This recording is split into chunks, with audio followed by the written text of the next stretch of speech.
এক সাহাবী বললেন, হুজুর, কারো যদি মা বাবা দুইজনের একজন জিন্দা থাকে, আল্লাহ নবী কয় একজন জিন্দা থাকলে তার সাথে যদি কেউ ভালো আচরণ করে তার জন্য জান্নাতের একটা দরজা খুলে দেওয়া হয়।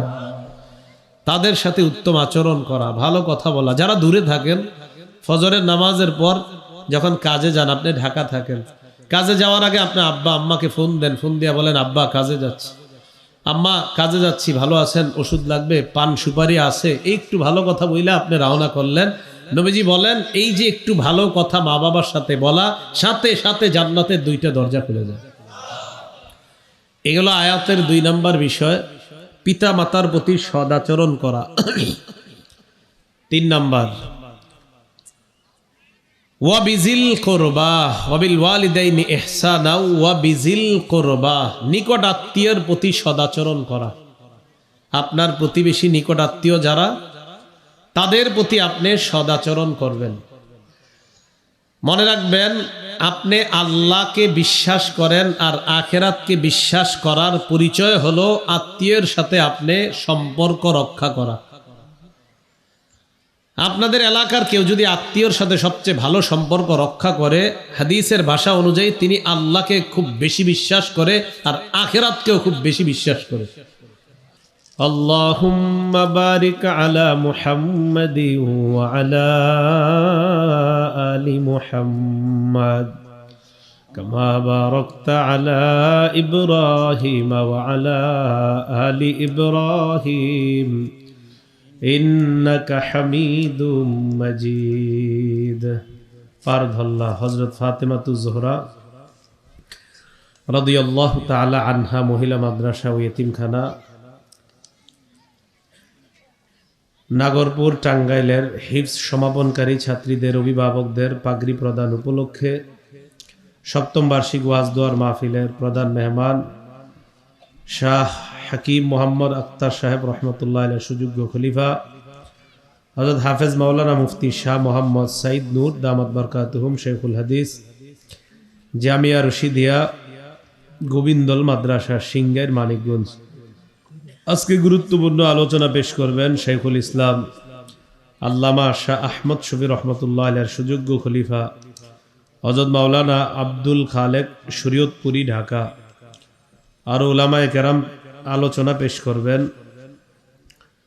প্রধান অতিথি জনাব মোহাম্মদ আনিসুর রহমান আনিস, সহ সভাপতি উপজেলা আওয়ামী লীগ নাগরপুর, সাবেক চেয়ারম্যান সহবতপুর ইউনিয়ন পরিষদ। উপস্থিত উলামায়ে কেরাম, মুসলমান ভাইয়েরা, পর্দার আড়ালে অবস্থানরত মা বোনেরা, আল্লাহ পাক রব্বুল আলামিনের দরবারে শুকরিয়া আদায় করছি, আল্লাহ আমাদেরকে এই মাহফিলে উপস্থিত হওয়ার তৌফিক দান করেছেন বলি আলহামদুলিল্লাহ। সূরা বাকারা 83 নম্বর আয়াতে কারিমা তেলাওয়াত করলাম। এই আয়াতে আল্লাহ পাক রব্বুল আলামিন বলেন, ওয়াইদ আখাযনা মিসাকা বানি ইসরাঈলা লা তা'বুদুনা ইল্লাল্লাহ। ওই সময়কে স্মরণ করুন, আমি যখন বনি ইসরাঈলদের থেকে অঙ্গীকার নিলাম, তোমরা আল্লাহ ছাড়া আর কারো ইবাদত করবে না। আল্লাহ ছাড়া অন্য কারো ইবাদত করা শিরিক। আল্লাহর সাথে ইবাদতে অন্য কাউকে অংশীদারিত্ব স্থাপন করা, এটাকে শিরিক বলা হয়। সবচেয়ে বড় কবিরা গুনাহ হলো আল্লাহর সাথে শিরিক করা। বুখারী শরীফের 4920 নম্বর হাদিসের বর্ণনা। আন আব্দুল্লাহ ইবনে আব্বাস রাদিয়াল্লাহু তাআলা আনহুমা صارت الأوثان التي في العرب في قوم نوح عليه الصلاة والسلام في العرب بعد। আরবের মধ্যে যে সমস্ত মূর্তিগুলা প্রসিদ্ধি লাভ করেছে, এর মধ্যে 5টা মূর্তি বিখ্যাত। একটার নাম ওয়াদ্দুন, আরেকটার নাম সুয়া, আরেকটার নাম ইয়াগুস, আরেকটার নাম ইয়াউক, আরেকটার নাম নাসরুন। এই মূর্তিগুলা মূলত ছিল নূহ আলাইহিস সালাতু ওয়াস সালামের সম্প্রদায়ের মূর্তি। ওনার সম্প্রদায়ের মাঝে এই মূর্তিগুলা ছিল। পরবর্তীতে আরবের মাঝে এই মূর্তিগুলা ছড়িয়ে পড়ছে। তা আব্দুল্লাহ ইবনে আব্বাস বলেন, আম্মা ওয়াদ্দুন ফাকানাত লিকালবিন বিদাউমাতিল জান্দাল দৌমাতুল জান্দাল নামে একটা এলাকা আছে আরবের। এই এলাকার সম্প্রদায়ের মানুষগুলাকে বলা হয় কাল্ব। তো কাল্ব নামক গোত্র, এই গোত্রের মানুষগুলা যেই মূর্তির পূজা করত এটার নাম ছিল ওয়াদ্দুন। তাহলে আরবে অদ্দুন নামক যে মূর্তিটা, এই মূর্তি মূলত নূহ নবীর জামানায় ওনার সম্প্রদায়ের মাঝে ছিল। এই মূর্তি পরবর্তীতে আরবের মাঝে আসছে। وأما سواع فكانت لهزيل ثم بني غطيف। হুজাইল নামক একটা মূর্তি আছে, সুয়া নামক একটা মূর্তি আছে। এই মূর্তিটা হুজাইল নামক গোত্র আছে আরবের, এই গোত্রের মাঝে ছড়িয়ে পড়ে।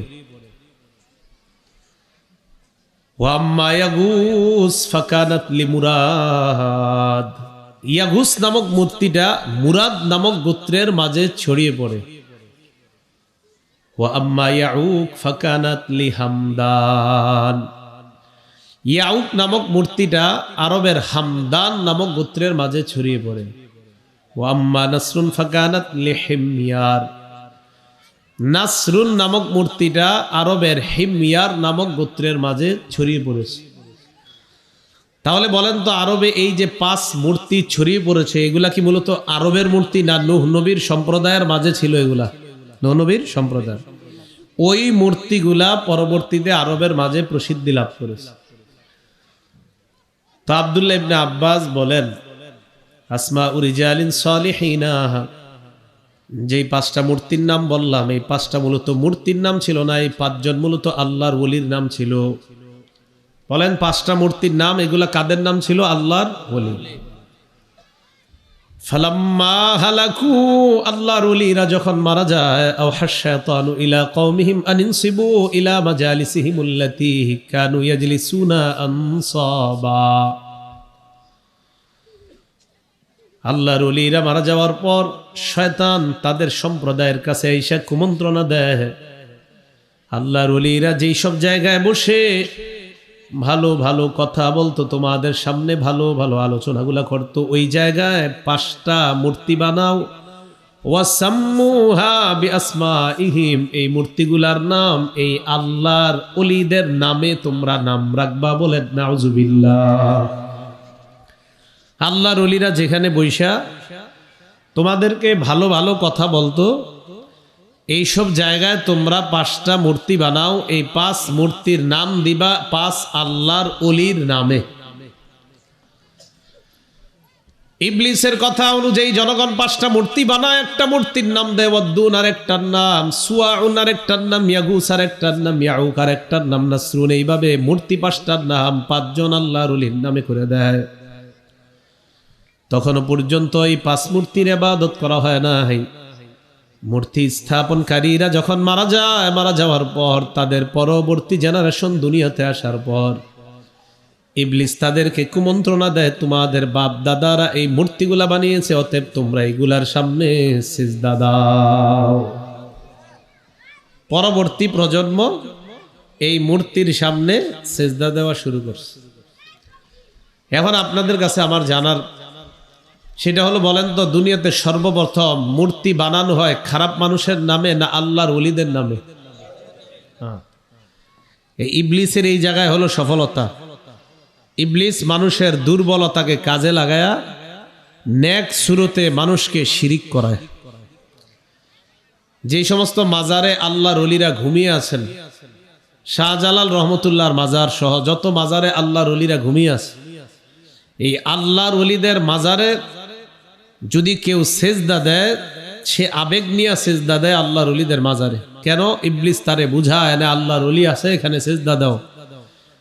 তো বোঝা গেল আপনার যে আল্লাহর ওলিদেরকে কেন্দ্র করে ইবলিস মানুষের দুর্বলতায় আঘাত করে। এই ক্ষেত্রে সবাই সতর্ক থাকা। আল্লাহর ওলিরা তারা আল্লাহর ওলি, এতে কোনো সন্দেহ নাই। তাদেরকে কেন্দ্র করে তাদের মৃত্যুর পর নতুনভাবে কেউ কোনো শিরিকের ব্যবসা চালু করা, এটা যেন না হয়, এই ব্যাপারে আমরা সতর্ক থাকা। আল্লাহ পাক রব্বুল আলামিন 1 নম্বরে বললেন, আমি বনী ইসরাইলের থেকে অঙ্গীকার নিলাম, লা তা'বুদুনা ইল্লাল্লাহ, তোমরা আল্লাহ ছাড়া কারো ইবাদত করবে না। এরপর আমি অঙ্গীকার নিলাম ওয়াবিল ওয়ালিদাইনি ইহসানা, পিতামাতার প্রতি তোমরা সদাচরণ করবা, পিতামাতার নাফরমানি করবা না, পিতামাতার প্রতি আনুগত্য প্রদর্শন করবা। সহিহ বুখারীর বর্ণনা 5970 নম্বর হাদিসের বর্ণনা। عن عبد الله بن مسعود رضي الله تعالى عنه قال سألت النبي صلى الله عليه وسلم أي العمل أحب إلى الله يا رسول الله। আব্দুল্লাহ ইবনে মাসউদ বলেন, আমি আল্লাহর নবীর কাছে জানতে চাইলাম আল্লাহর কাছে সবচেয়ে পছন্দনীয় আমল কোনটা। নবীজি জবাব দিলেন, আসসালাতু আলা ওয়াক্তিহা, সময় মতো নামাজ পড়া আল্লাহর কাছে সবচেয়ে পছন্দনীয় আমল। আমি প্রশ্ন করলাম, সুম্মা আইয়ুন ইয়া রাসূলুল্লাহ, এরপর আল্লাহর কাছে পছন্দনীয় আমল কোনটা। নবীজি জবাব দিলেন, বিররুল ওয়ালিদাইন, পিতামাতার আনুগত্য করা, পিতামাতার সেবা করা এরপর সবচেয়ে পছন্দনীয় আমল।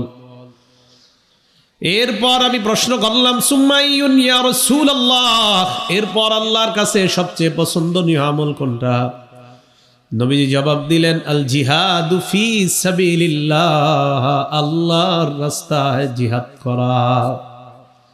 হাদিসের মাধ্যমে বোঝা যায় আব্দুল্লাহ ইবনে মাসউদ আল্লাহ নবীরে বললেন আল্লাহর কাছে সবচেয়ে পছন্দনীয় আমল কোনটা। নবী বললেন নামাজ পড়া সময় মতো। এরপর প্রশ্ন করলাম, আল্লাহর কাছে পছন্দনীয় আমল কোনটা। নবী বললেন মা বাবার আনুগত্য করা। হাদিসের মাধ্যমে বোঝা যায় মা বাবার আনুগত্য করাটাই আল্লাহ ইবাদত হিসাবে গণ্য করে নেয়।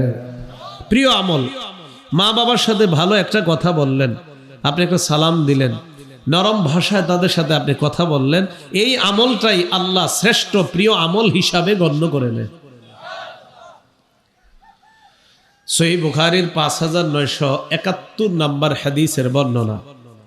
عن أبي هريرة رضي الله تعالى عنه قال جاء رجل إلى رسول الله صلى الله عليه وسلم।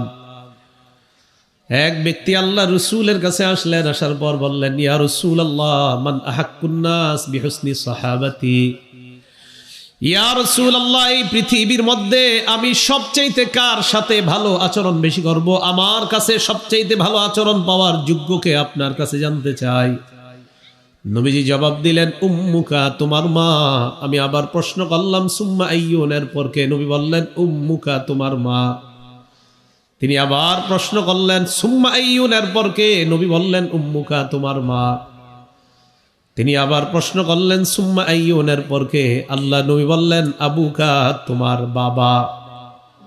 তাহলে 1 নাম্বার মা, 2 নাম্বার মা, 3 নাম্বার মা, 4 নাম্বারে বললেন বাবা। মায়ের কথা 3 বার কেন বললেন? মা এমন 3টা কষ্ট পায় যে 3টা কষ্ট বাবা কখনো পায় না। 1 নাম্বার হামালাতু উম্মুহু কুরহা, মা সন্তানকে পেটে নেওয়ার কষ্ট পায়, বাবা কখনো পায় না। 2 নাম্বার ওয়াদাআতু কুরহা, সন্তান প্রসব বেদনা, প্রসবকালে মা প্রসব বেদনা সহ্য করে, বাবা কখনো প্রসব বেদনা হয় না। 3 নাম্বার হামলুহু ওয়া ফিসালুহু 30 শাহরা, মা সন্তানকে 24 মাস দুধ পান করায়, বাবা এই কষ্ট কখনো পায় না। কোন বাবা সন্তান পেটে নেয়, প্রসব বেদনা সহ্য করে, সন্তানকে দুধ পান করায়? এই 3টা আলাদা স্পেশাল বৈশিষ্ট্য মায়ের। তাই নবী বললেন মা, তোমার মা, তোমার মা। 3 বার মায়ের কথা বললেন, এরপর বললেন বাবার কথা। সহিহ বুখারীর 5972 নম্বর হাদিসের বর্ণনা। এই হাদিসের বর্ণনাকারী সাহাবী আব্দুল্লাহ ইবনে আমর রাদিয়াল্লাহু তাআলা আন, তিনি বলেন, ক্বালা রাজুলুন লিন-নবী সাল্লাল্লাহু আলাইহি ওয়াসাল্লাম, এক ব্যক্তি আল্লাহ রাসূলকে বললেন, ইয়া রাসূলুল্লাহ উজাহিদু, আমি জিহাদ করব, জিহাদের ময়দানে যেতে চাই, আপনি আমাকে জিহাদের ময়দানে যাওয়ার অনুমতি দিয়ে দেন। নবীজি বললেন, আলাকা আবাওয়ান, তোমার মা বাবা 2 জন জিন্দা আছে কিনা? তিনি জবাব দিলেন, হ্যাঁ, মা বাবা জিন্দা আছে। নবী বললেন, ফাফিহিমা ফাজাহিদ, যাও, বাসায় যাও, মা বাবার সেবা করার মাধ্যমে জিহাদের সব কামাই করে নাও। সহিহ বুখারীর 5972 নম্বর হাদিসের বর্ণনা। এই হাদিসের বর্ণনাকারী সাহাবী আব্দুল্লাহ ইবনে আমর রাদিয়াল্লাহু তাআলা আনহু। আব্দুল্লাহ ইবনে আমর রাদিয়াল্লাহু তাআলা আনহু তার থেকে বর্ণনা, তিনি বলেন ক্বালা রাসূলুল্লাহ সাল্লাল্লাহু আলাইহি ওয়াসাল্লাম, নবীজি সাল্লাল্লাহু আলাইহি ওয়াসাল্লাম বলেন, কিছু মানুষ আছে ইয়ালআনুর রাজুলু ওয়ালিদাই, যে মানুষ তার বাবা মাকে অভিশাপ দেয়। আপনারা কি বাবা মাকে অভিশাপ দেন কেউ? আসলে তো কেউ দেয় না।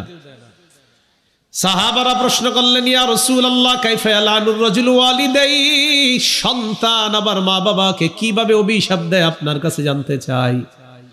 নবীজি বললেন, ইয়াসুব্বুর রাজুলু আবার রাজুল, এক ব্যক্তি আরেকজনের বাবাকে গালি দেয়, ফায়াসুব্বু আবা ওয়া ইয়াসুব্বু উম্মা, আপনি আরেকজনের বাবাকে গালি দিবেন, তা বাবাকে গালি দেওয়ার পর পাল্টা আপনাকে বাবা তুলে গালি দিবে, মাকে গালি দেওয়ার পর পাল্টা আপনার মাকে গালি দিবে।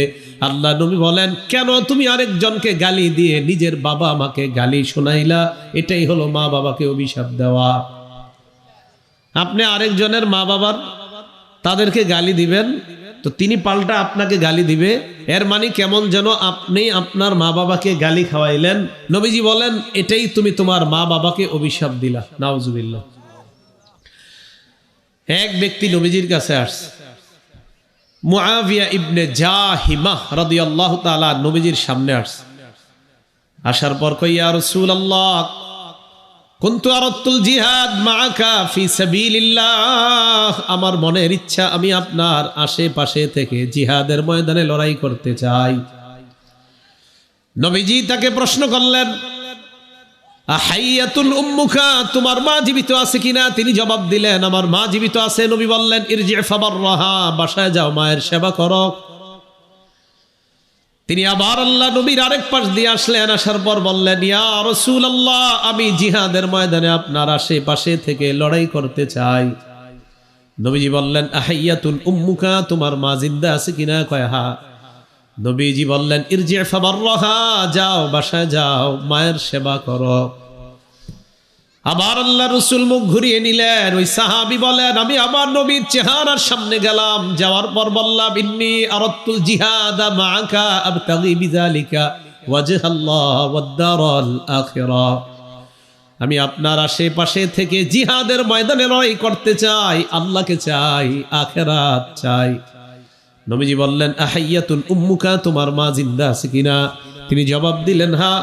নবীজি বললেন, ইরজি ফাবাররাহা, যাও, বাসায় যাও, মা বাবার আনুগত্য করো, মায়ের সেবা করো। এক পর্যায়ে আল্লাহ নবী বললেন, ইলজাম রিজলাহা ফাসাম্মাল জান্নাহ, মায়ের পা আঁকড়ে ধরো, সেখানেই তোমার জান্নাত।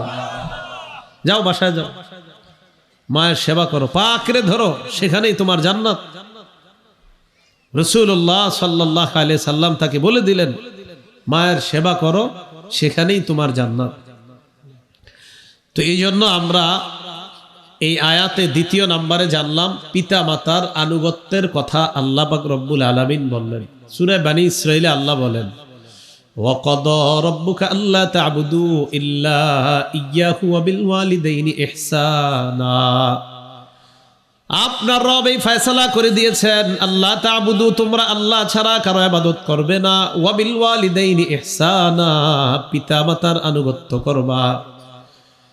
ইম্মা ইয়াবলুগান্না ইনদাকাল কিবারা আহাদুহুমা, আল্লাহ বলেন মা বাবার দুইজনের একজন যদি বার্ধক্যে উপনীত হয়, বুড়া হয়ে যায়, বাবা যদি বুড়া হয়ে যায়, মা যদি বৃদ্ধা হয়ে যায়, আও কিলাহুমা, অথবা মা বাবা উভয়ে যদি বৃদ্ধ বৃদ্ধা হয়ে যায়, ফালা তাকুল্লাহুমা উফফি ওয়ালা তানহারহুমা, মা বাবাকে উফ শব্দটাও বলবা না, ওয়ালা তানহারহুমা, তাদেরকে কখনো ধমক দিয়ে কথা বলবা না, ওয়া কুল্লাহুমা কাওলান কারীমা, তাদের সাথে নরম ভাষায় কথা বলবা, ওয়াখফিদ লাহুমা জানাহাদ যুল্লি মিনার রাহমা, দয়ার ডানা তাদের জন্য বিছিয়ে দিবা, ওয়া কুর রাব্বিরহামহুমা কামা রাব্বায়ানি সগীরা, আর দোয়া করবা, আল্লাহ আপনি আমার মা বাবার উপর দয়া করেন, যেইভাবে তারা ছোটবেলায় আমাকে লালন পালন করেছে।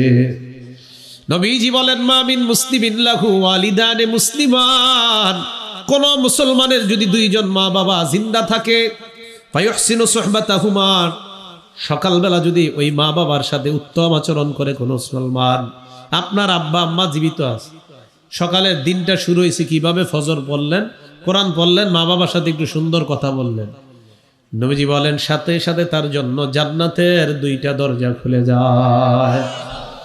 এক সাহাবী বললেন, হুজুর কারো যদি মা বাবা দুইজনের একজন জিন্দা থাকে, আল্লাহ নবী কয় একজন জিন্দা থাকলে তার সাথে যদি কেউ ভালো আচরণ করে তার জন্য জান্নাতের একটা দরজা খুলে দেওয়া হয়। তাদের সাথে উত্তম আচরণ করা, ভালো কথা বলা। যারা দূরে থাকেন, ফজরের নামাজের পর যখন কাজে যান, আপনি ঢাকা থাকেন, কাজে যাওয়ার আগে আপনি আব্বা আম্মাকে ফোন দেন, ফোন দিয়ে বলেন আব্বা কাজে যাচ্ছি, আম্মা কাজে যাচ্ছি, ভালো আছেন, ওষুধ লাগবে, পান সুপারি আছে, এই একটু ভালো কথা বইলে আপনি রওনা করলেন। নবীজি বলেন এই যে একটু ভালো কথা মা বাবার সাথে বলা, সাথে সাথে জান্নাতের দুইটা দরজা খুলে যায়। এগুলো আয়াতের 2 নম্বর বিষয়, পিতা মাতার প্রতি সদাচরণ করা। 3 নম্বর, ওয়াবিজিল কুরবা ওয়াবিল ওয়ালিদাইনি ইহসানা ওয়াবিজিল কুরবা, নিকট আত্মীয়ের প্রতি সদাচরণ করা। আপনার প্রতিবেশী নিকট আত্মীয় যারা, তাদের প্রতি আপনি সদাচরণ করবেন।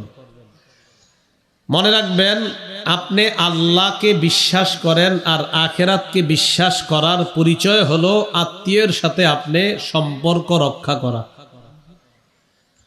আপনাদের এলাকার কেউ যদি আত্মীয়র সাথে সবচেয়ে ভালো সম্পর্ক রক্ষা করে, হাদিসের ভাষা অনুযায়ী তিনি আল্লাহকে খুব বেশি বিশ্বাস করে আর আখিরাতকেও খুব বেশি বিশ্বাস করে। قال رسول الله صلى الله عليه وسلم, নবীজি বলেন মান কানা ইউমিনু বিল্লাহি ওয়াল ইয়াউমিল আখির ফাল্যাসিল রাহিমাহ, কেউ যদি আল্লাহ বিশ্বাস করে, আখিরাত বিশ্বাস করে, সে যেন রক্তের সম্পর্ক রক্ষা করে। আল্লাহ বিশ্বাস করি সবাই, আখিরাত বিশ্বাস করি। ফুফুর খবর নেন না, কয় বছর হয়েছে? হ্যাঁ, আপনার যে মামা আছে, খালা আছে, জানেননি, অনেকে জানেনও না, ভুলে গেছেন কোথায় আছে না আছে, জানেনও না।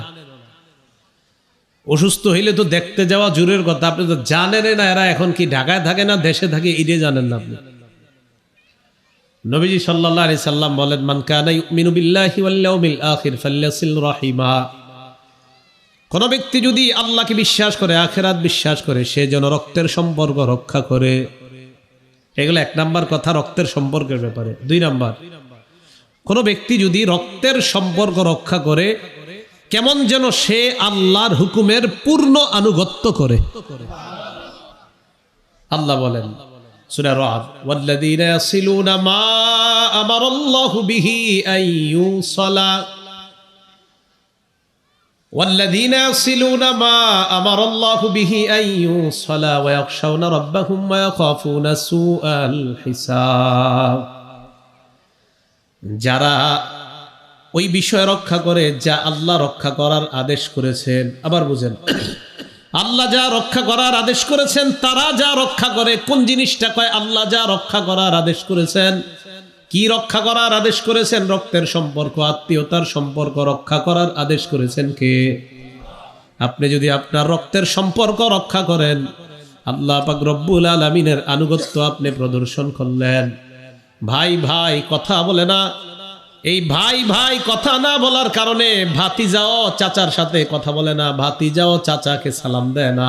মানে আব্বার কাকা দুইজনে কথা কয় না, তা আব্বার কাকা সম্পর্কে কি হয় ভাই?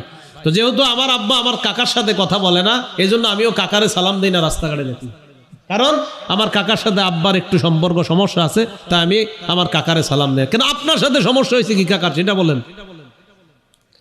তারা 2 ভাইয়ের মধ্যে অভিমান চলছে, আপনার সমস্যা ছিল কোথায়? আমার আব্বার সাথে দ্বন্দ্ব, তো এই জন্য আপনি সালাম দিবেন না আপনার কাকারে? তাহলে রক্তের সম্পর্ক রক্ষা করা মানে হলো আল্লাহর হুকুম পালন করা। 3 নাম্বার, যারা রক্তের সম্পর্ক রক্ষা করবে তাদের সাথে আল্লাহ সম্পর্ক রক্ষা করবে। আবার বুঝেন 3 নাম্বার কথাটা, যারা রক্তের সম্পর্ক রক্ষা করবে তাদের সাথে আল্লাহ সম্পর্ক রক্ষা করার ঘোষণা করছে। কিভাবে? মুসলিমে আসছে, বুখারীতে আসছে। ক্বালা রাসূলুল্লাহ সাল্লাল্লাহু আলাইহি ওয়াসাল্লাম, নবীজি বলেন ইন্নার রাহিমা শাজনাতুম মিনার রহমান, রক্তের সম্পর্কটা হলো রহমানের একটা টুকরা। সুবহানাল্লাহ। রহমানকে রহমানকে নবীজি বলেন ইন্নার রহিমা, রক্তের সম্পর্ক সুজনাতুম মিনার রহমান, রহমানের অংশ বিশেষ। তাকুলু, এবার ওই রক্তের সম্পর্কটা বানানোর পর রক্তের সম্পর্কের ব্যাপারে হাদিসের মধ্যে আসছে আর রহিমু মুআল্লাকাতুন বিল আরশ, রক্তের সম্পর্ক আরো সে এইভাবে ঝুলে আছে। সুবহানাল্লাহ। আরো সেইভাবে ঝুলে থাকার পর আরেক বর্ণনায় আসছে আল্লাহ সব বানানোর পর রক্তের সম্পর্ক দাঁড়ায় গেছে। দাঁড়ানোর পর আল্লাহকে বললেন, আল্লাহ হাজা মাকামুল আইজি বিকা মিন কাতিআতির রহিম, আমি আপনার কাছে নালিশ করার জন্য দাঁড়িয়েছি। যারা রক্তের সম্পর্ক রক্ষা করে, মানে যারা আমাকে ছিন্ন করে, তাদের বিরুদ্ধে আমি নালিশ করার জন্য আপনার কাছে দাঁড়াইলাম। কে দাঁড়াইছে? না না, রক্তের সম্পর্ক দাঁড়াইছে কে? হ্যাঁ, রক্তের সম্পর্কটা দাঁড়িয়ে আল্লাহরে বলতেছে, আল্লাহ রক্তের সম্পর্ক ছিন্ন করে যারা, তাদের বিরুদ্ধে নালিশ করার জন্য আমি আপনার কাছে দাঁড়াইছি। এবার কি কয় দেখেন, ইয়া রব্বি ইন্নী কুতিআতু, হে আমার রব আমাকে ছিন্ন করা হয়, ওয়া ইন্নী যুলিমতু, আমার উপর অত্যাচার করা হয়। রক্তের সম্পর্ক আল্লাহরে কয়, আল্লাহ আমাকে ছিন্ন করা হয়, আমার উপর অত্যাচার করা হয়। ওয়া ইন্নী উসিআ ইলাইয়া, আমার সাথে খারাপ ব্যবহার করা হয়। রক্তের সম্পর্ক আল্লাহরে কয়, আল্লাহ আমাকে ছিন্ন করা হয়, আমাকে জুলুম করা হয়, আমাকে খারাপ ব্যবহারের মাধ্যমে আমার সাথে খারাপ ব্যবহার করা হয়। ইয়া রব্বি ইয়া রব, আমি আপনার ছিন্ন করবে, আমি আল্লাহ তার সাথে সম্পর্ক ছিন্ন করব। নাউজুবিল্লাহ। এগুলো 3 নাম্বার কথা। 4 নাম্বার, রক্তের সম্পর্ক রক্ষা করা নবীজির ওসিয়ত। কার ওসিয়ত? রক্তের সম্পর্ক রক্ষা করা এটা নবীজির ওসিয়ত সাল্লাল্লাহু আলাইহি সাল্লাম। আবু যর রাদিয়াল্লাহু তাআলা আনহু বলেন, আওসানি খলিলি সাল্লাল্লাহু আলাইহি ওয়াসাল্লাম বিখিসালিম মিনাল খাইর, আমাকে আমার নবী কিছু কল্যাণকর উপদেশ দিয়েছেন, এমন কিছু উপদেশ যেই উপদেশগুলো অনেক কল্যাণকর, এমন কিছু উপদেশ আল্লাহ নবী আমাকে দিয়েছেন। নবীজি আমাকে উপদেশ মালা দিয়েছেন, এমন সুন্দর সুন্দর উপদেশের মধ্যে 1 নাম্বার উপদেশ আমাকে দিয়েছেন, আওসানি আল্লাহ আনজুরা ইলা মান হুয়া ফাওকি ওয়া আনজুরা ইলা মান হুয়া দুনি। নবীজি আমাকে বলেছেন, আবু যর তোমার চাইতে উচ্চ স্তরের যারা, তাদের দিকে কখনো তাকাইবা না, তোমার চেয়ে নিম্ন স্তরের যারা, তাদের দিকে তুমি তাকাও। 1 নাম্বার আমাকে নবীজি বলছে আমি যেন আমার চেয়ে উচ্চ স্তরের যারা, তাদের দিকে না তাকাই। নবীজি আমাকে বলছে আমি যেন আমার চেয়ে নিম্ন স্তরের যারা, তাদের দিকে বেশি তাকাই। 2 নাম্বার, আওসানি আমাকে নবী ওসিয়ত করেছেন বিহুব্বিল মাসাকিন, আমি যেন গরিব মানুষদেরকে ভালোবাসি। ওয়াদ্দুনুবি মিনহুম, আমি যেন তাদের সাথে একটু কাছাকাছি যাই। 2 নাম্বার ওসিয়ত করেছেন আমি যেন গরিবদেরকে ভালোবাসি, আমি যেন গরিবদেরকে কাছে টানি। তাহলে গরিবদেরকে ভালোবাসতে বলছে আর তাদের কাছাকাছি হইতে বলছে, তাদেরকে কাছে টানতে বলছে। এটা কোথায় পাওয়া যায় বলেন তো? মসজিদে। বলেন কোথায়? সামনের কাতারে গরিব বলেন, ফকির বলেন, আমির বলেন, বাদশা বলেন, মসজিদে কাতারের মধ্যে সবাই বরাবর। তো 2 নাম্বার নবীজি আমাকে ওসিয়ত করেছেন আমি যেন গরিবদেরকে ভালোবাসি, তাদের কাছাকাছি হই, তাদেরকে কাছে টানি। এজন্য আপনারা মাঝে মাঝে অসহায় মানুষগুলারে বাড়িতে দাওয়াত দিয়ে খাওয়াবেন, বাড়িতে দাওয়াত দিয়ে খাওয়াবেন। অসহায় মানুষ, গরিব মানুষ আপনাদের বাড়িতে অনেক সময় ভিক্ষা করতে আসে না, অনেকে বলে দিবেন আগামী শুক্রবার দুপুরে আমার বাড়িতে খাইবা, তুমি কি পারবেন নি কথাগুলো বলতে? এটা নবীজি ওসিয়ত করছেন। 3 নাম্বার আল্লাহ নবী আমাকে বলছেন, আওসানিয়ান আসিলা রহিমি, নবী আমাকে বলেছেন আমি যেন রক্তের সম্পর্ক রক্ষা করি, যদিও অন্য কেউ আমার সাথে সম্পর্ক ছিন্ন করে। কি বলছে? আমার সাথে আমার আত্মীয় যদিও সম্পর্ক ছিন্ন করে, কিন্তু নবী আমাকে বলছে তুমি রক্ষা করো। আমার আত্মীয় আমারে দেখতে পারে না, নবী কয় সমস্যা নাই, তুমি দেখতে পারো। তোমার রক্তের সম্পর্ক যদি তোমারে দূরে ঠেলে দেয়, তুমি কাছে টানবা। সুবহানাল্লাহ। এই 3টা উপদেশ আবু যর রাদিয়াল্লাহু তাআলা আনহু বলেন, 1 নাম্বার আমারে বলছে আমার চেয়ে উচ্চ স্তর যারা, তাদের দিকে তাকাইতে, নিম্ন শ্রেণী না তাকাইতে বলছে, আর নিম্ন শ্রেণী তাদের দিকে তাকাইতে বলছে। 2 নাম্বার আমাকে বলছে আমি যেন অসহায়দেরকে ভালোবাসি, তাদেরকে কাছে টানি। 3 নাম্বার বলছে আমার রক্তের সম্পর্ক আমাকে যদি দূরে ঠেলে দেয়, আমার সাথে যদি সম্পর্ক বারবার ছিন্ন করে, আমার সাথে যদি দুর্ব্যবহার করে, আমাকে বলছে তুমি দুর্ব্যবহার করো না, তুমি রক্তের সম্পর্ক জোড়া লাগানোর চেষ্টা করতেই থাকবা। কথাগুলা মনে থাকবে? তাহলে 4 নাম্বার কি জানলাম? রক্তের সম্পর্ক রক্ষা করা কার ওসিয়ত? নবীজির। কার ওসিয়ত? নবীজি সাল্লাল্লাহু আলাইহি ওয়াসাল্লাম। 5 নাম্বার, রক্তের সম্পর্ক যদি কোনো ব্যক্তি রক্ষা করতে পারে, আল্লাহ এই আমলটা আমল নামার মধ্যে শ্রেষ্ঠ আমল বলে লিখে দিবেন। খসআম গোত্র আছে একটা, কি নাম? খসআম। এই খসআম গোত্রের এক লোক রাসূল সাল্লাল্লাহু আলাইহি সাল্লামের কাছে আসলেন। আসার পর বললেন, আতাইতুন নবিয়্য সাল্লাল্লাহু আলাইহি ওয়াসাল্লাম, আমি আল্লাহর রাসূলের কাছে আসলাম। আসার পর আমি আল্লাহ নবীকে বললাম, কি কয় দেখেন, মানে সহজ সরল মানুষ তো, নবীজির এমন এক কথা বলছে। আসার পর আমি আল্লাহ নবীকে বললাম, আনতাল্লাযী তাজউমু আন্নাকা রাসূলুল্লাহ, আপনি কি সেই ব্যক্তি যে দাবি করেন যে আপনি আল্লাহর রাসূল? আপনি কি ওই ব্যক্তি যিনি দাবি করেন আল্লাহর রাসূল? নবীজি বললেন, হ্যাঁ আমি সেই ব্যক্তি। মানে সহজ সরল মানুষ, গ্রামগঞ্জের থেকে আসছে, আইসা কয়, আচ্ছা আপনি কি ওই ব্যক্তি যিনি দাবি করেন যে আপনি আল্লাহর রাসূল? নবীজি কয়, হ্যাঁ আমি সেই ব্যক্তি। এবার ওই ব্যক্তি প্রশ্ন করলেন, আইয়ুল আমালি আহাব্বু ইলাল্লাহ, আপনি যদি আল্লাহর রাসূল হন, আমি আপনার কাছে জানতে চাই, বলেন তো আল্লাহর কাছে সবচাইতে পছন্দনীয় আমল কোনটা, সবচাইতে প্রিয় আমল কোনটা, আপনার কাছে জানতে চাই। নবী বললেন, আল ঈমানু বিল্লাহ, আল্লাহর প্রতি ঈমান আনা, আল্লাহকে বিশ্বাস করা, এটা আল্লাহর কাছে সবচাইতে প্রিয় আমল। কারে বিশ্বাস করা? বলেন, কারে বিশ্বাস করা? মানে আপনি যে আল্লাহরে বিশ্বাস করেন, এটা একটা শ্রেষ্ঠ আমল। সুবহানাল্লাহ, কি আজীব কথা দেখেন, আপনি বিশ্বাস করেন যে আমার রব আল্লাহ, জানে প্রাণে মনে বিশ্বাস করেন আমার রব আল্লাহ, এই বিশ্বাসটা একটা শ্রেষ্ঠ আমল। তো তিনি প্রশ্ন করলেন, আমি আবার প্রশ্ন করলাম, সুম্মা মা ইয়া রাসূলুল্লাহ, এরপর সবচাইতে আল্লাহর কাছে প্রিয় আমল কোনটা, আপনার কাছে জানতে চাই। নবীজি বললেন, সিলাতুর রহিম, আত্মীয়তার সম্পর্ক জোড়া লাগানো, আল্লাহর উপর ঈমান আনার পরে আল্লাহর কাছে সবচাইতে শ্রেষ্ঠ আমল হয়ে যায়, পছন্দনীয় আমল। আগেরটা হলো শ্রেষ্ঠ মা বাবার খেদমতের, এটা হলো শ্রেষ্ঠ। আর এই জায়গায় পছন্দনীয় আমল আল্লাহর কাছে 1 নাম্বার আল্লাহর প্রতি ঈমান আনা, 2 নাম্বার রক্তের সম্পর্ক জোড়া লাগানো। এজন্য যারা এই জায়গায় ভাতিজা আছেন, মানে যারা সন্তান আছেন, আপনারা জানেন আমার আব্বা আর আমার কাকা কথা বলে না, আপনার চেষ্টা থাকবে আব্বা আর কাকার মাঝে জোড়া লাগানো, সম্পর্ক জোড়া লাগানো। আপনি জানেন আপনার আব্বা আর ফুফু কথা বলে না, সম্পত্তি নিয়ে একটা ঝগড়া হয়ে তারা গত 5 বছর কথা বলে না, আপনার চেষ্টা থাকবে কিভাবে আপনার বাবা আর ফুফুর মধ্যে জোড়া লাগানো যায়। ভাই কথা মনে থাকবে তো? আপনি ভাতিজা যদি বাবা আর ফুফুর মাঝে, বাবা আর কাকার মাঝে জোড়া লাগাইতে পারেন, ঈমান আনার পরেই নবীজি বলেন আল্লাহ তার সবচেয়ে পছন্দনীয় আমল হিসাবে আপনার এই আমলটাকে গণ্য করবেন। তো তিনি আবার প্রশ্ন করলেন, সুম্মা মা ইয়া রাসূলুল্লাহ, এরপর আল্লাহর কাছে প্রিয় আমল কোনটা? নবীজি বললেন, আল আমরু বিল মারুফ, সৎ কাজের আদেশ করা। ভাই নামাজে চলেন, বাস এটা একটা প্রিয় আমল। সুবহানাল্লাহ। এরপর প্রশ্ন করলাম, সুম্মা মা ইয়া রাসূলুল্লাহ, এরপর কোনটা? নবীজি বললেন, আন-নাহয়ু আনিল মুনকার, অসৎ কাজ থেকে নিষেধ করা। ভাই আপনি সুদ খায়েন না, যে এই যে এতটুকু বলছেন, ভাইজান সুদ খায়েন না, এটা হারাম, এই বলাটাই আল্লাহ আমল নামায় প্রিয় আমল হিসাবে গণ্য করেন।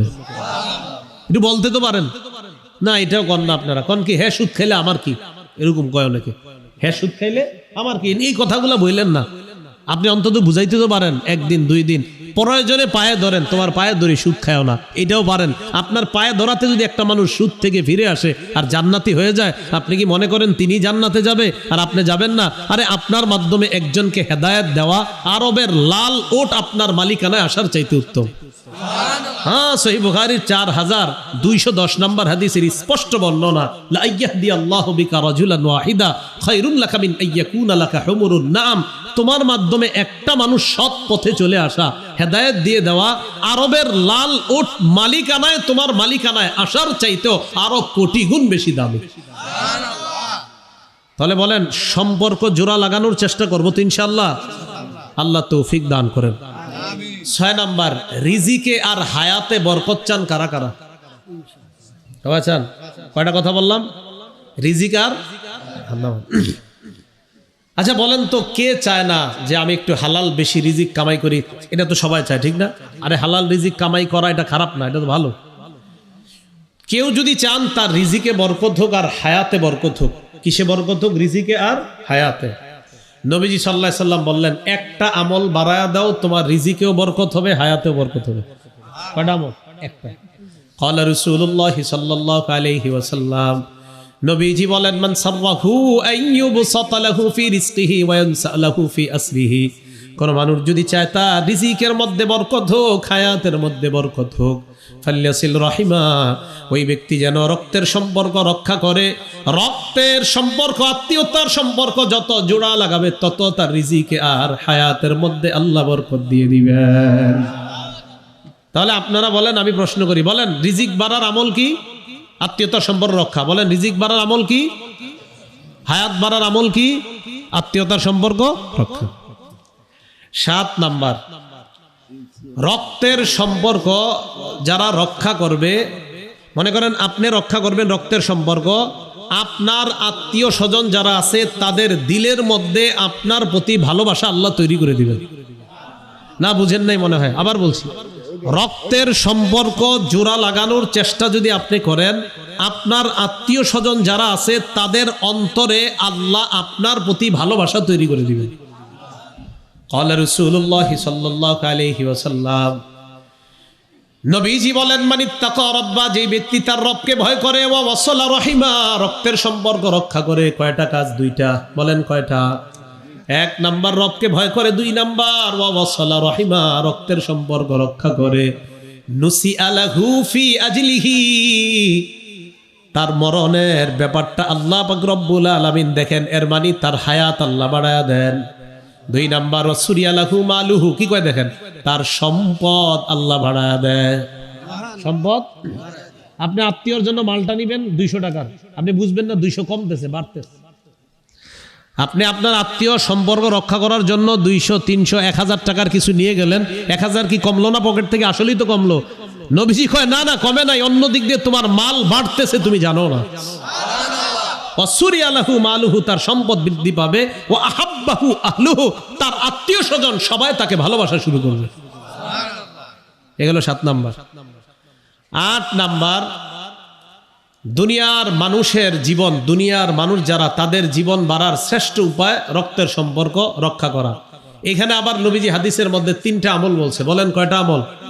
3টা আমল। প্রথম কথা, নবীজি সাল্লাল্লাহু আলাইহি সাল্লাম বলেন, ইন্নাহু মান উতিয়া হাজ্জাহু মিনার রিফতি, কোন মানুষের মধ্যে যদি নম্রতার গুণ দেওয়া হয়, একজন মানুষ আপনাদের এলাকার খুব নম্র, মানে খুব নম্র, ভদ্র, খুব বিনয়ী, ফাকাদ উতিয়া হাজ্জাহু মিনাদ দুনিয়া ওয়াল আখিরাত, তাকে আল্লাহ দুনিয়া আখিরাতের সব কল্যাণ দিয়ে দিস।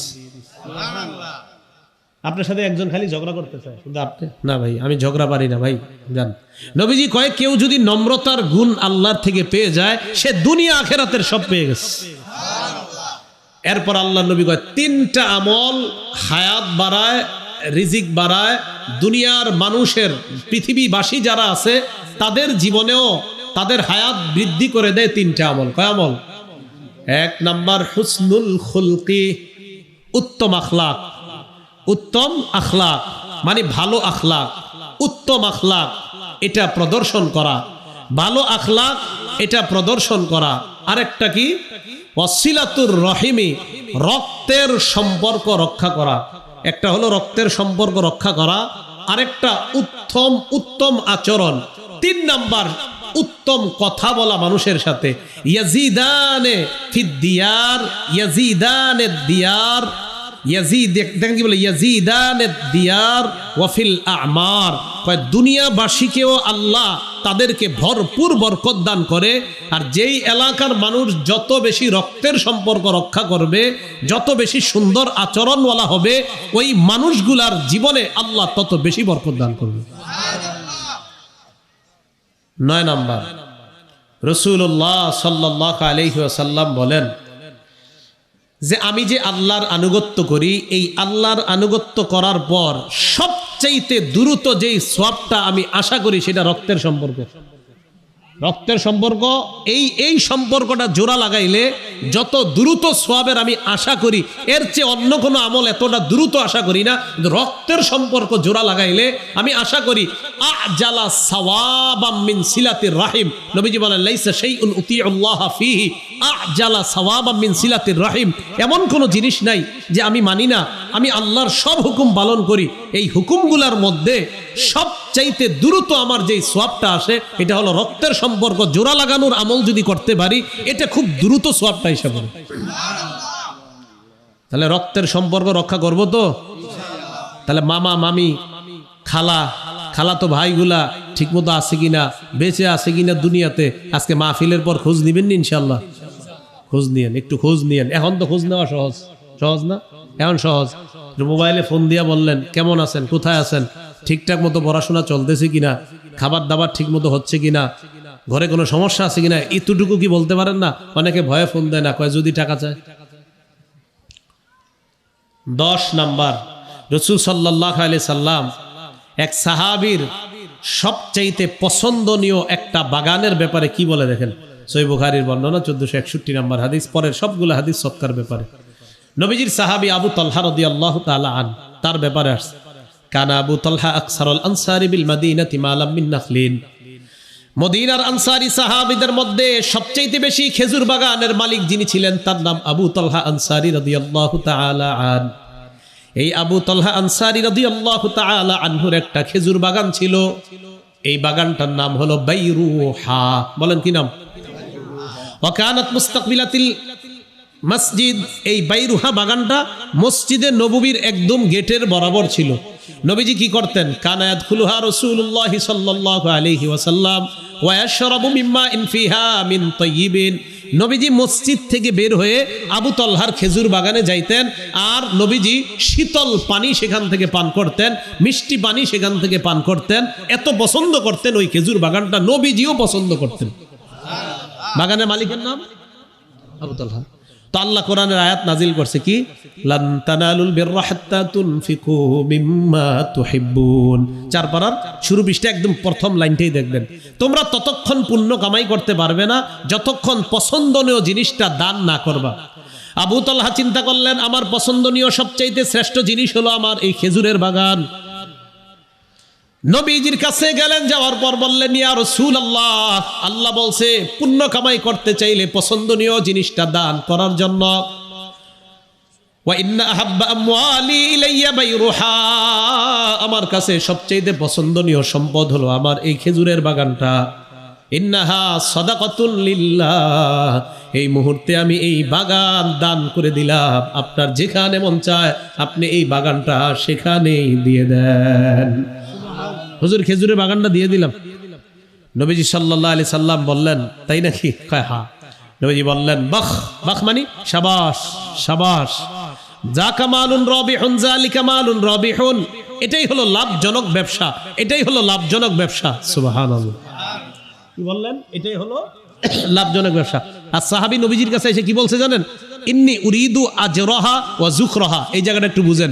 হুজুর আমি এটার প্রতিদান এবং এটার যে সঞ্চয়টা, মানে আমি যে দান করছি এটার একটা সঞ্চয় আছে, এই সঞ্চয়টা আমি আল্লাহর কাছে চাই, আল্লাহর কাছে এটা জমা থাক।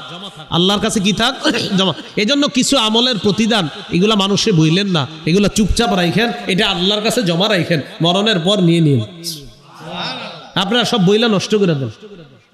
দান তো করেন আবার ঘোটা দেন, ঘোটা দিলে তো সব শেষ হয়ে গেল। কিছু বিষয় আছে কিচ্ছু বইলেন না, দিছেন বাস চুপচাপ। কেন? যে আমি আল্লাহর কাছে এটা আল্লাহর কাছে এটা জমা রাখছি, আমি মরণের পর সেখান থেকে নিব। তো রাসূলুল্লাহ সাল্লাল্লাহু আলাইহি ওয়াসাল্লাম ওই সাহাবীকে বললেন ঠিক আছে তুমি তো ভালো কাজ করছো, এক কাজ করো, আমি চাই তুমি এই খেজুরের বাগানটা আনতা জালাহা ফিল আকারিবিন, তোমার যারা নিকট আত্মীয় তাদের মাঝে তুমি এই খেজুরের বাগানটা বন্টন করে দাও। তোমার নিকট আত্মীয় যারা গরিব আছে এদেরকে ডাকো, ডাইকা খেজুরের বাগানটা তাদেরকে দিয়ে দাও। তখন আবু তালহা কি করলেন? তার চাচাতো ভাই আছে গরিব, তার চাচাতো ভাইদেরকে ডাকলেন, আর তার নিকট আত্মীয়র আরো গরিবদেরকে ডাকলেন। ডাইকা নবীর উপস্থিতিতে পুরা বাগানটা, সবচেয়ে পছন্দনীয় শ্রেষ্ঠ এই দামি বাগানটা গরিব আত্মীয় স্বজনদেরকে দান করে দিস। কথাগুলো মনে থাকবে? আজকে এতটুকুই। আল্লাহ পাক রব্বুল আলামিন আমাদের সকলকে যতটুকু শুনলাম বললাম, 3টা কথা আমরা আলোচনা শুনছি। কয়টা বলেন? কয়টা? 1 নাম্বার ইবাদত করতে হবে কার? 2 নাম্বার পিতামাতার আনুগত্য করা, 3 নাম্বার নিকটাত্মীয় তাদের প্রতি সদ আচরণ করা। আল্লাহ পাক রব্বুল আলামিন আমাদের সকলকে যে কথাগুলো বললাম শুনলাম এর উপর যেন আমরা আমল করতে পারি, আল্লাহ তৌফিক দান করেন। আমিন ওয়া আখিরু দাওয়ানা আলহামদুলিল্লাহি রাব্বিল আলামিন। রব্বিরহামহুমা কামা রব্বায়ানি সগীরা। মাবুদ মেহেরবান মাওলা, আল্লাহ মেহেরবানি করে আমাদের দোয়া আপনি কবুল করে নেন। আল্লাহ মেহেরবানি করে আমাদের মাঝে যারা অসুস্থ সকলকে আপনি সুস্থ বানায় দেন। আল্লাহ এই মহিলা মাদ্রাসাটাকে আপনি কবুল করে নেন। মাদ্রাসার নাম ফাতিমাতুজ জাহরা রাদিয়াল্লাহু তাআলা আনহা। আল্লাহ এই মাদ্রাসার প্রত্যেকটা ছাত্রীকে ফাতেমা রাদিয়াল্লাহু তাআলা আনহার গুণে গুণান্বিত হওয়ার তৌফিক দান করেন। আল্লাহ প্রত্যেকটা মেয়েকে হযরত ফাতেমার মতো আপনি বানিয়ে দিয়েন। আল্লাহ তাদের বাবা তাদের মা যারা বেঁচে আছেন আল্লাহ তারা যেন এই হাফেজা আজকে যে মেয়েগুলা হয়েছে আল্লাহ ওই হাফেজা মেয়েগুলোকে আপনি আম্মা জান আয়েশা সিদ্দিকার মতো হাফেজে কোরআন বানায়া দিয়েন। আল্লাহ তারা যেন আম্মা জান আয়েশা সিদ্দিকার মতো কোরআনের ধারক বাহক হতে পারে তৌফিক দান করেন। আল্লাহ এই ওয়াজ মাহফিলকে আপনি কবুল করেন। আল্লাহ অনেকে দান করেছে তাদের দানগুলো আপনি কবুল করে নেন। মাবুদ মেহেরবান মাওলা, অর্থ দিয়ে শ্রম দিয়ে যারা পরামর্শ দিয়ে যারা সহযোগিতা করেছেন তাদের অর্থ শ্রমগুলোকে আপনি কবুল করে নেন। আল্লাহ এই মাহফিলকে আপনি কবুল করেন। আল্লাহ এই মাহফিলকে আপনি কবুল করেন। আল্লাহ যত ভুলভ্রান্তি আপনি ক্ষমা করে দেন। আল্লাহ রক্তের সম্পর্ক আত্মীয়তার সম্পর্ক যেন সবাই রক্ষা করতে পারি তৌফিক দান করেন। আল্লাহ আমাদের দোয়া আপনি কবুল করেন। রব্বানা তাকাব্বাল মিন্না ইন্নাকা আনতাস সামিউল আলিম ওয়া তুব আলাইনা ইন্নাকা আনতাত তাওয়াবুর রহিম। আল্লাহ ঢাকার উদ্দেশ্যে এখন আবার রওনা করব সহি সালেমে। আল্লাহ নিরাপদে যেন গন্তব্যে পৌঁছতে পারি তৌফিক দান করেন। সুবহানা রাব্বিকা রাব্বিল ইজ্জাতি আম্মা ইয়াসিফুন ওয়া সালামুন আলাল মুরসালিন আলহামদুলিল্লাহি রাব্বিল আলামিন।